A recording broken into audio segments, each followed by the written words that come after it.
Welcome back to the Political Marketing Podcast with me, Benedict Pringle. This is the podcast that seeks to understand how election candidates, political parties and campaigning organisations win hearts, minds and votes. If you haven't yet WhatsApped your Politico friends to let them know about this superlative new show, I would love it if you did. Today, I'm very excited to be joined by Damian Lyons-Lowe, founder and CEO of Survation, one of the UK's most influential market research firms. Welcome, Damian. Very pleased to be here. So this conversation will hopefully be about what political parties really know about voters and how that understanding shapes strategy, potentially sometimes in a hidden way, potentially sometimes in a not so hidden way. And to kick us off, I was reflecting that I feel like there are basically two narratives on the use of market research in politics. One is that everything is polled and focus group to death, and we've lost the art of political gut instincts because of it. And the other is that the whole operation is a complete shambles and political elites are deciding what to do using the same info that we're all reading in the papers and listening to on the pods. As an insider, could you give us a sense of the reality of polling in politics?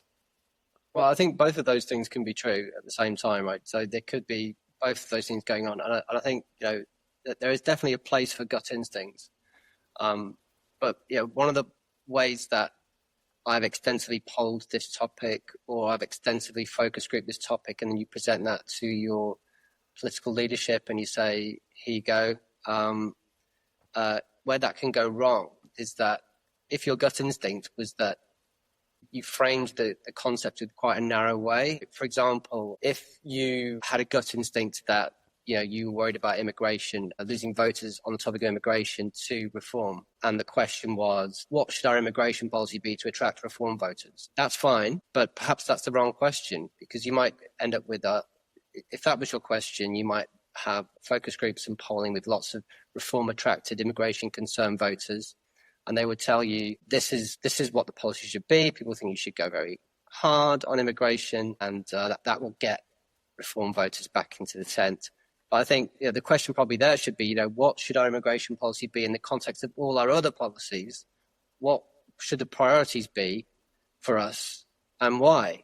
And then, if you move that one step further, which groups would be attracted by a tough immigration policy on migration and asylum, say, and who might it repel? And there's also a question of your credibility. So it's all very well polling something and saying, okay, I've polled this and I've focus grouped it and it's a really popular policy. But you need to make some other considerations. One is, are you a credible deliverer of that policy? So it could be, for example, that the Labour Party and Keir Starmer are not seen as credible on immigration. And so by talking about immigration a lot, even saying all the right things, there might always be a party to the right of them that says, well, we would be able to do it better. And we're not in power presiding over this small boats crisis that's never ending. We would do it differently. So the credibility aspect is one thing. And then, do you have political space to make that policy statement? Is it crowded? Well, in the case of the Labour Party, you've got both the Conservative Party and Reform actively talking about immigration policy, so it's quite difficult. Whereas you might say, well, if Labour have got credibility on the NHS, and we know that the NHS attracts Reform voters because they care about it deeply, they think it's an important issue. If it was sorted out as an issue, that also would attract those voters to the party. And in terms of the kind of the repelling argument, well, sorting out the NHS isn't going to repel anyone. You're not going to lose any voters by delivering well on the NHS or making it core focus. But trying to go hard on immigration rhetoric or asylum or migration rhetoric might well repel Green-minded voters in the Labour Party sense, or Lib Dem-minded voters, or kind of liberal Tory voters. And you need all of those voters back, because a lot of those have been drifting away even since the 2024 general election. So I think sometimes the gut gets in the way of what should be. So obviously I'm going to say that research is really important because that's what we do. But you need to kind of think about, what is the focus of the research, and have you kind of considered everything in the round? And so that's a fascinating introduction to the really difficult decisions that politicians have to make and the role of polling. So taking that example, because I think that's a really interesting dilemma, which Keir Starmer is almost certainly facing. Can polling be used to help it? So is the pull of sorting out the NHS stronger than the poll would be if he tried to sort out immigration? Is there any way you can test those two things? Because they seem on the face of it to be such a hard thing to get to the truth of.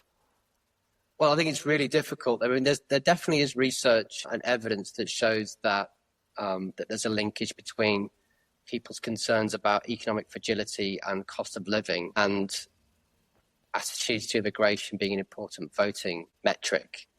So I think that if you were able to deal with everything else, I think immigration concern would subside, and so you might actually get a hit on that as well. It is very difficult people are very poor predictors of how they might behave in the future. You kind of might need to sort of guess a bit in terms of kind of look at some secondary indications rather than say, would you be more likely to vote X if we did Y?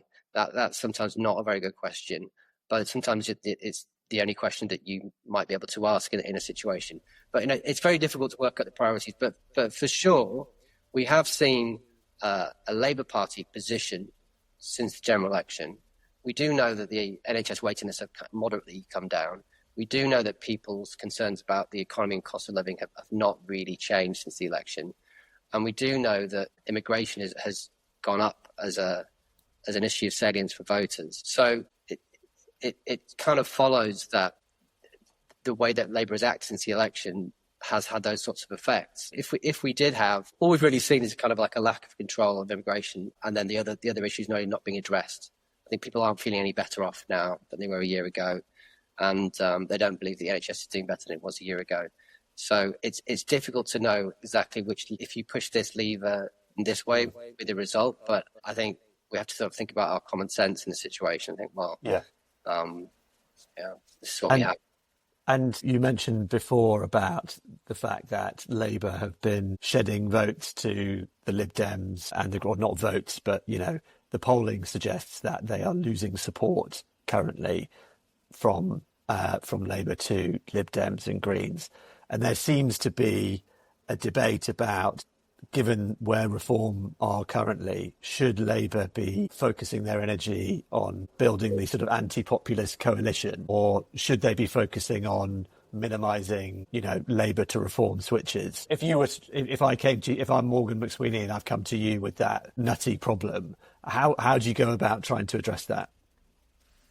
Well, I think the safest bet would be to go anti-populist coalition.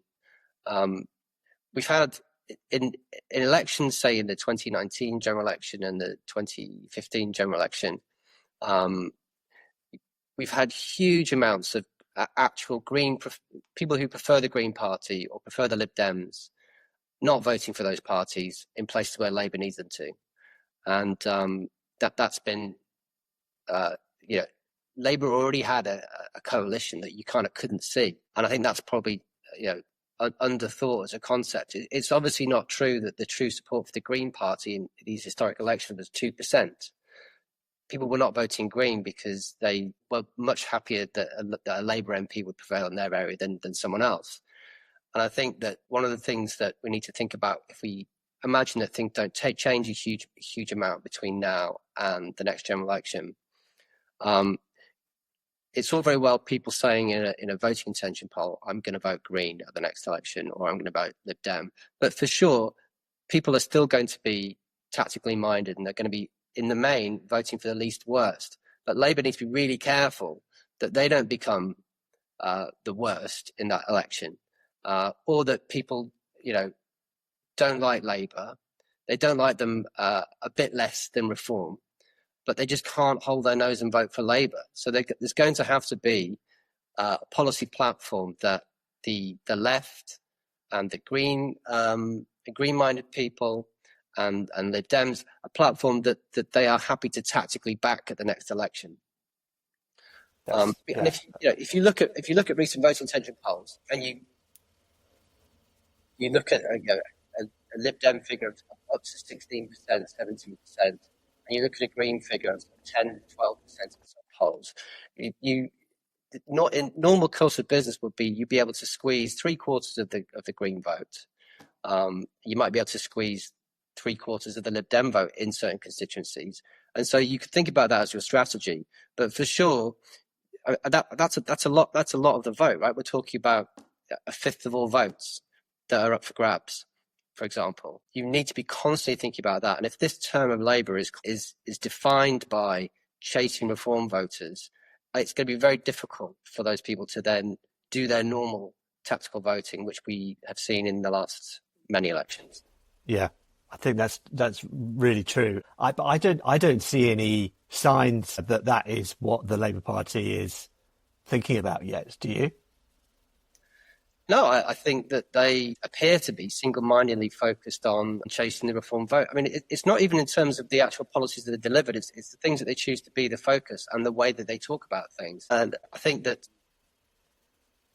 you can imagine a polling and a message test with reform-curious voters or Labour voters who've gone to reform, swing voters, and you ask them about things like PIP changes or welfare cuts, and they would typically, nonsensically, be very popular with those groups of voters. And potentially that gave them an idea that was a policy worth pursuing, because A, you could find Rachel Reeves some headroom, and B, you were doing a policy that was not going to upset these reform voters. I think they've been called hero voters in sort of hero swing voters in some of the Labour strategy. But I'm not sure that they're getting much credit for trying to do these things amongst reform voters.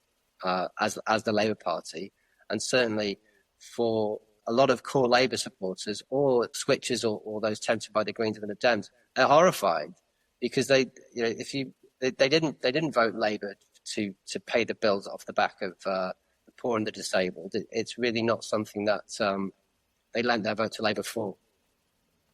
And so I'm wondering if some of this stems from the manner in which the Labour Party won the general election, in that they did try to be everything to everyone. And because of the state the Tories were in, they had such a mass of people considering them that, they almost just didn't want to put anyone off because everyone was thinking about voting for them. Right. And so they didn't go deep enough with any particular segments.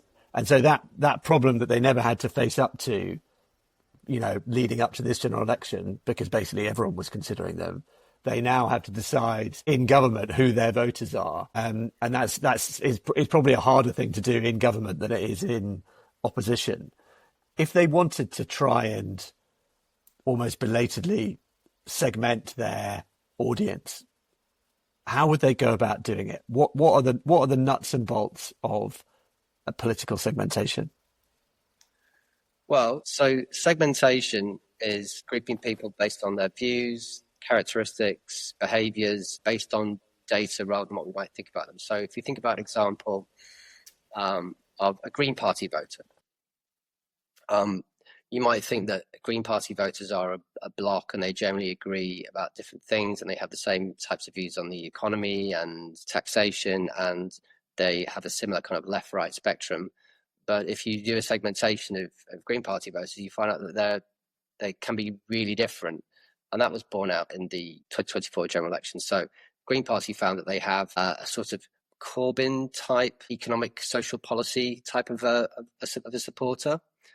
And they also have a almost conservative liberal type voters that really care about the environment with high salience, and maybe they're a reasonable alternative for those voters. But those voter groups in a segmentation would expose how many of each are there. So I'm thinking about, to work that out, I'm asking political attitude questions. I'm thinking about the demographics. I'm thinking about where people live. I'm thinking about income and education, on all those demographic indicators. And I'm using them to then make clusters of voters. So I'm clustering them based on their similarity. So I might say, well, my left Corbyn cluster is about the same size as my conservative, liberal, environmentalist cluster. Dear, they're the same size. I know that some of the things that would appeal to my segment A might repel segment B. So I need to think about my policy platform, national policy platform, very carefully. And then I might then choose to run my local campaigns different, because I know that one of my segments and my clusters is much more prevalent in the leafy shires, where I'm facing off against the conservative opposition. Another my clusters, the kind of Corbyn type left economics, socially liberal cluster, they might be more prevalent in seats around London and the southeast. So I use that data to kind of think about what's my strategy. So my national messaging will need to consider that, the impact of that. And then my local strategy might be, well, if I've got it, that might change the way I choose to have policies in a by-election in Herefordshire versus what I'm saying to somebody in West London.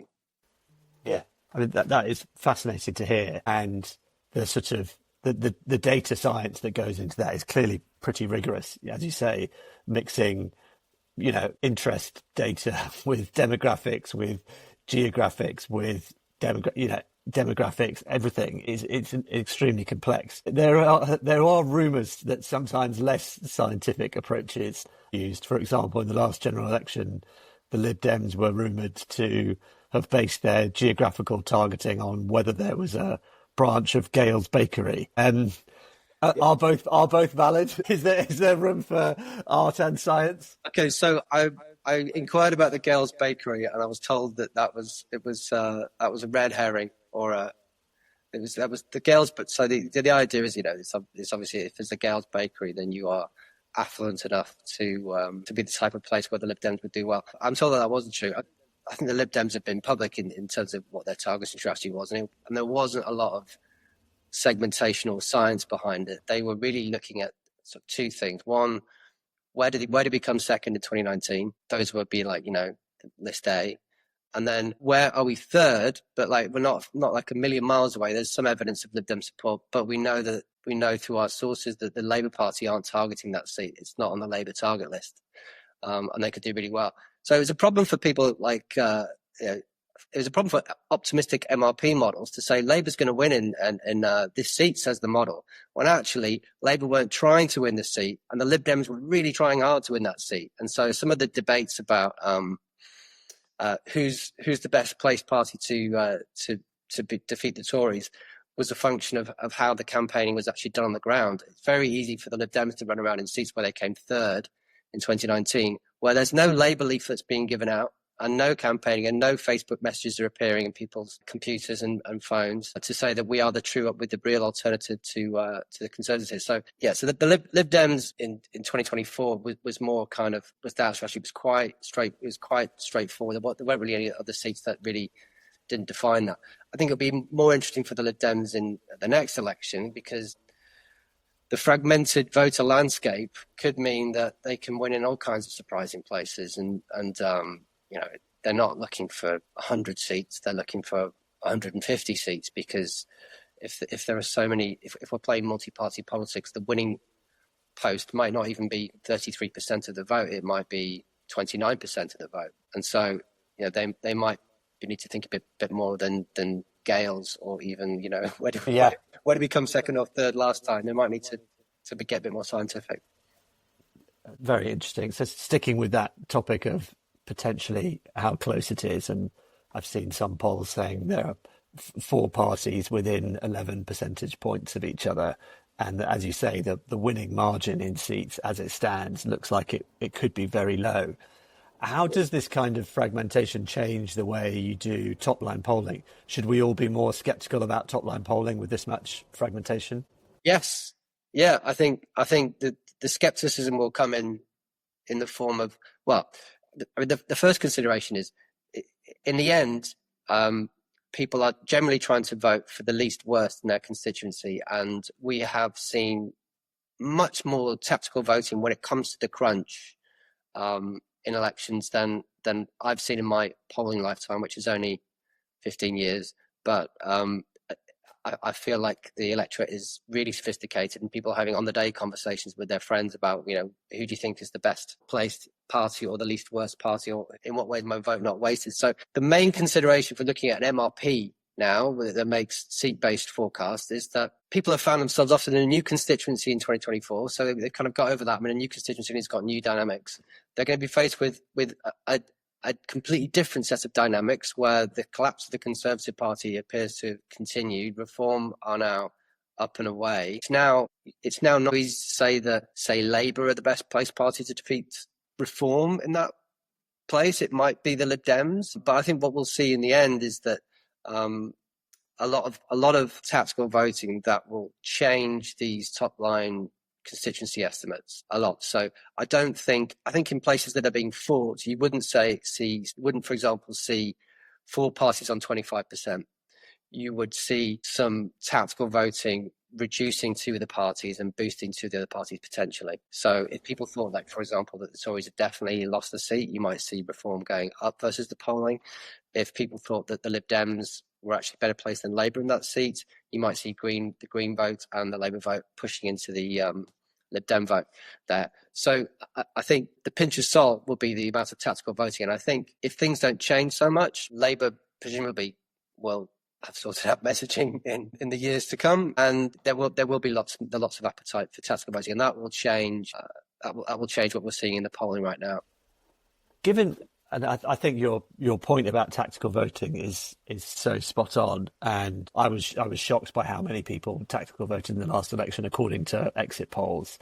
And given that it's likely to be more complex than ever, and people are going to be using these MRP polls to sort of basically decide how they're going to vote, it puts a huge amount of pressure on the MRP polls to be right in a world when it's going to be harder than ever for them to be right. Yeah. And I guess it brings me to maybe a broader, more existential question, but polling is now so important to how parties shape their narrative. Obviously, in some countries, they ban polling to a degree in election time. I wonder what you make of it. I mean, you must see the polling shaping how these elections are playing out. It certainly did in 24, in my opinion. How does that make you feel?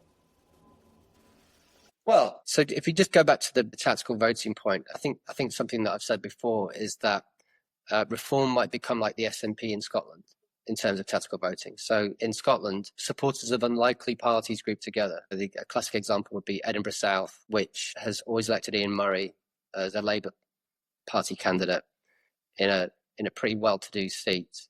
And Ian Murray manages to win by essentially being the tallest unionist, right? So he gets Lib Dem and Tory voters. Tory voters actively vote for Ian Murray as a Labour Party candidate in Edinburgh South to stop the SNP.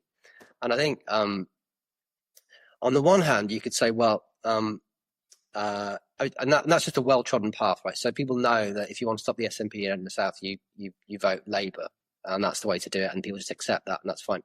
But you're right, Benedict, right? So it's going to be very difficult to prove you are the party that is best placed to defeat X, because to an extent, it's not going to be true. In the end, it's going to be, how can you? It's going to be a competition of how to convince voters.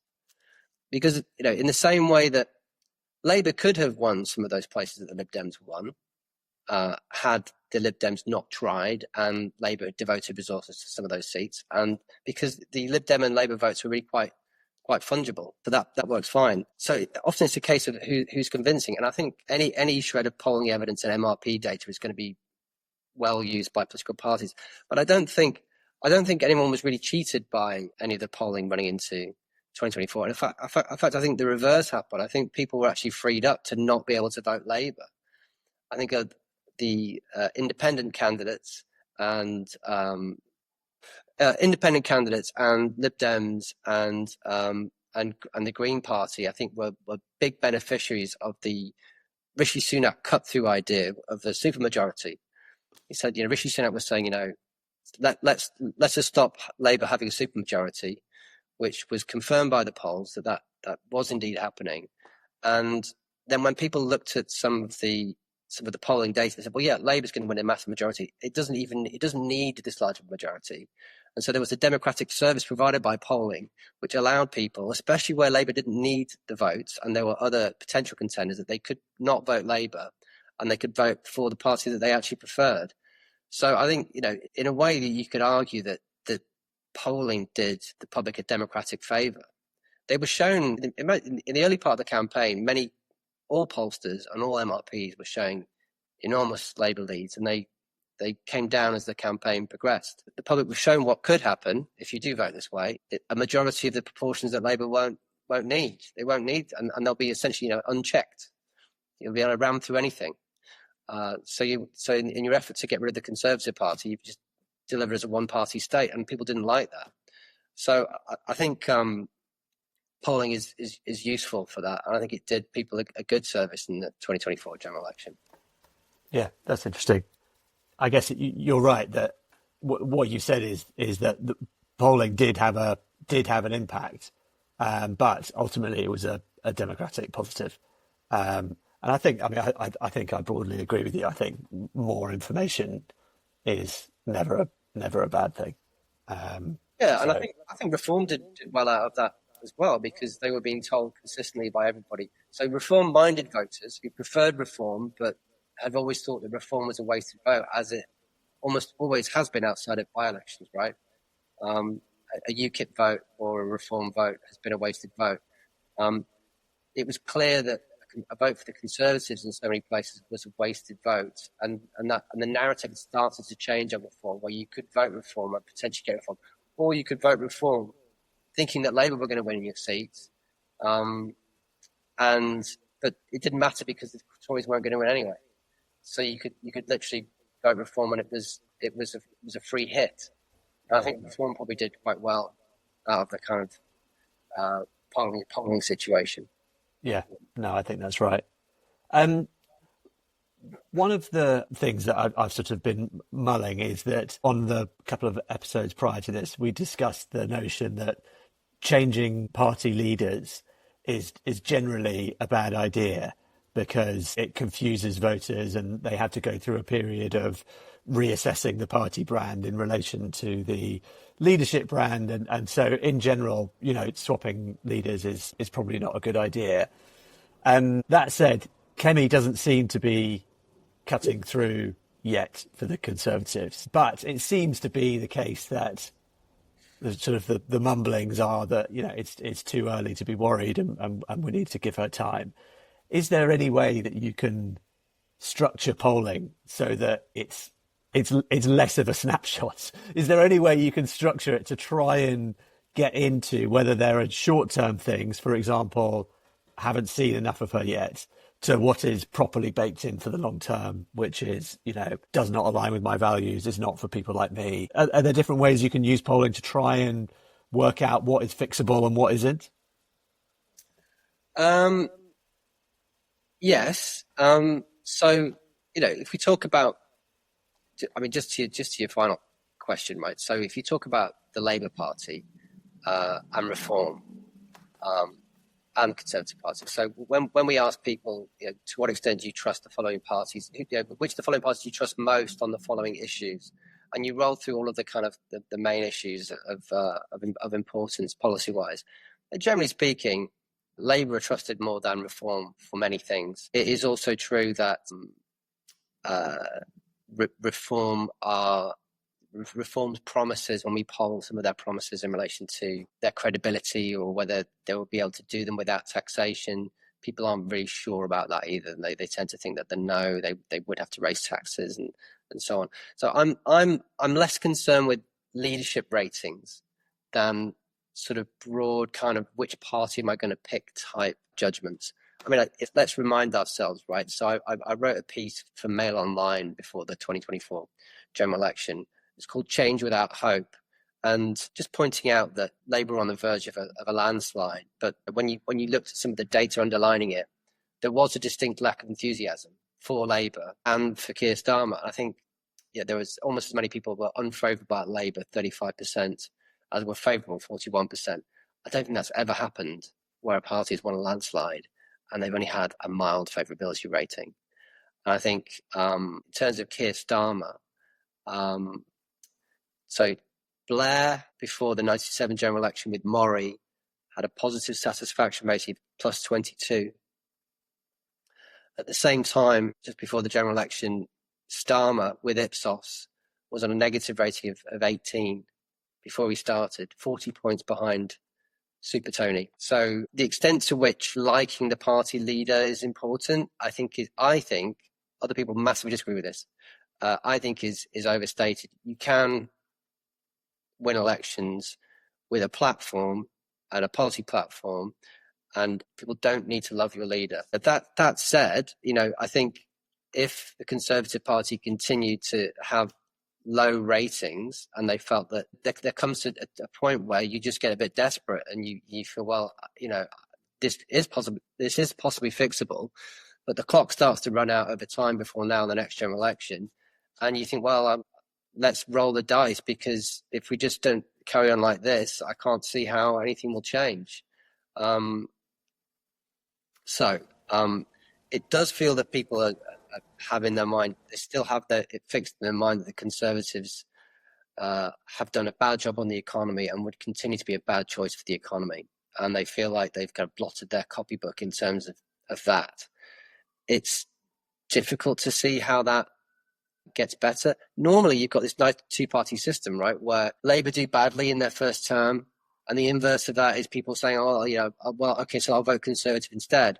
They're dogged with the situation that there's another party, there are other parties, but in their case, particularly Reform, and to a smaller extent, the Lib Dems, who are alternative vehicles for not thinking Labour are doing a good job. And so they're really kind of politically, they're a bit stuck. I think they would need like a potentially a sort of a big bang style change. I think the idea of bringing Boris Johnson back isn't the worst idea in the world. No, I agree. If I was the Conservatives, I would be 100% doing that. I mean, the guy is an election winning machine. Winning 2 terms in London, incredible. Winning the vote leave thing, winning in 2019. I mean, that's an incredible record, isn't it? Yeah. And yeah, I mean, people are grumpy with him about lockdown, but my sense is, and I can't claim to have seen any polling on this, but it feels like ancient history now. I think in a world where, I mean, if you talk about Farage, right, he is a very Marmite character. There will always be a huge amount of people that can't abide him. He makes them angry and furious, and they will vote to stop him winning, his party winning in their constituency. Keir Starmer doesn't have very good favourability ratings. People don't often know much about Ed Davey. He actually does quite well. His favourability rating is like a small positive, but he doesn't have like kind of street level cut through. If you threw Boris Johnson into the mix instead of Kemi, it's not like anyone else is running away with it in the favourability stakes. And so you think that, well, one of their core problem is that their votes have just, I mean, they have a singular problem. They have two problems. One is that a lot of their voters just walked out at the door to Reform. And then, similar to what I suggested at the beginning of the interview with Labour, in chasing that Reform vote, they then have lost another part of their electoral coalition, the kind of Cameron coalition, to the Lib Dems, and to a really lesser extent the Green Party, but people who are in part of the broad church Conservative Party, they're losing those people. Now, Boris Johnson, whatever you think, did manage to preside over quite a broad church voter types when he was in charge of the Conservative Party. The Lib Dems were fully in check in 2019, for example. So it must be true that they were not losing votes in that direction. So you got to think that someone of that profile could only improve things, I would say. Yeah. And you can imagine him doing a withering speech about Nigel, and that being quite effective. Yeah, he's definitely one of the few politicians who you could certainly see putting Farage back in his box. Yeah. And on the last episode, we had Sir Chris Powell on, and he's got this new book out about winning against populists. And he argues that there's plenty of data that the importance of charisma in taking on a populist party is massive. I mean, you could argue that Boris Johnson is himself a populist, but I thought that was interesting. And when you're looking at the lineup of leadership versus Farage, you would go, well, on the charisma stakes, definitely, he's running away with it at the moment. Okay, so this has been a brilliant conversation. One final question, which is, if you could give any strategy team working for the political campaigns one piece of advice on the use of polling, what would it be? So, I think I'd go back to something that I alluded to at the beginning, is that I think the biggest mistake that campaigns make when they use polling is that they have polling that says something's popular with the target voter group, and they say, well, great, it's popular with the group that we're targeting, let's talk about that thing a lot. So the original example about Labour being tough on immigration, you have to cross-reference that with what is your credibility on the topic, and what is the potential that policy will put other people off. So you need to kind of poll with all of the groups and think about the counterfactual of implementing that policy. And I think that's something that's missing from some political party strategies, is that someone says, oh, we really need to do this thing, and they don't think about the issue in the round. I would probably, if I was advising any political party right now, I would think, if I was advising Labour right now, I would say that the issues where you do have credibility, where people did have expectations that you would deliver. They didn't expect Labour to deliver on immigration before the 2024 general election, so that's fine, right? They did expect them to deliver on cost of living, and they did expect them to deliver on the NHS. And I think if they had a constant focus on those things, because they have credibility, and because there was an expectation that if you voted for Labour, those things would be protected and improved. That's the sensible strategy. So I think the biggest mistake you can make is just to look at a polling question and go, you also need to think about the trade-offs of having that policy, right? So it's not just, do I have this policy? You need to say, well, you could also do it this way. So which do people prefer? Are there different ways to crack a policy? And we saw that with small boats, right? There's lots of ways to try and address the small boats issues. You could describe the policy in lots of different ways, and the way that you deal with it could be just as popular in one that you think is extremely different to the other one. So I think just using polling as this thing is popular, so we should do it, that's probably the biggest mistake that people make. And my advice would be to think about how that policy exists in the round. Have you thought about your credibility on that policy? And have you also put up some trade-offs or alternatives when you talk about that? That's excellent advice, Damian. This has been such a great conversation. I really appreciate you coming on. That's all we've got time for, and we'll see you all again next time. Thanks, Damian. Thanks.